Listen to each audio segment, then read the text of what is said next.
फलटणमधल्या doctor आत्महत्या प्रकरणी माजी खासदार रणजितसिंह नाईक निंबाळकरांना फडणवीसांची क्लीन चिट, बाज की असली उडान बाकी है म्हणत कौतुकाचा वर्षाव, तर फडणवीस तपास अधिकारी आहेत का, अंबादास दानवेंचा शंका.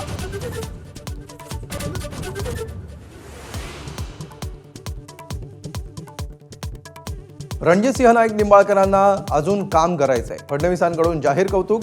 बाज की असली उडान अभी बाकी है, फडणवीसांची शायरी.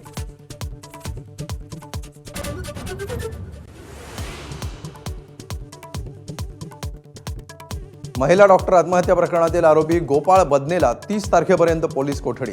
बदनेला बळीचा बकरा बनवलं जात आहे, वकिलांचा दावा.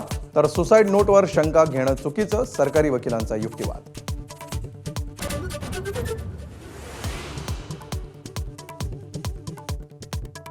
भाजप नेत्यांविरोधात वक्तव्य करणाऱ्या रवींद्र धंगेकरांनी घेतली एकनाथ शिंदेंची भेट.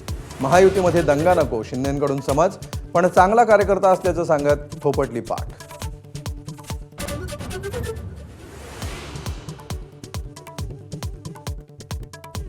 पुण्यात राजू शेट्टींच्या उपस्थितीत झालेल्या बैठकीमध्ये जैन समाज आक्रमक. 1 तारखेपर्यंत जैन बोर्डिंग जमिनीचे सर्व व्यवहार रद्द न झाल्यास उपोषणाचा इशारा.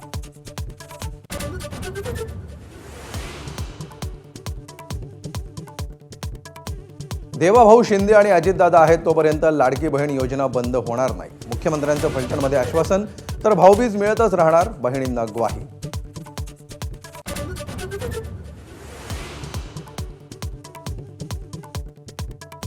पाकिस्तानकडनं सलमान खानला दहशतवादी म्हणून घोषित. पाकच्या गृह मंत्रालयाकडून अधिसूचना जारी. बलुचिस्तानचा पाकिस्तानपासून वेगळा उल्लेख केल्यामुळे सलमान विरोधात संतापाची लाट.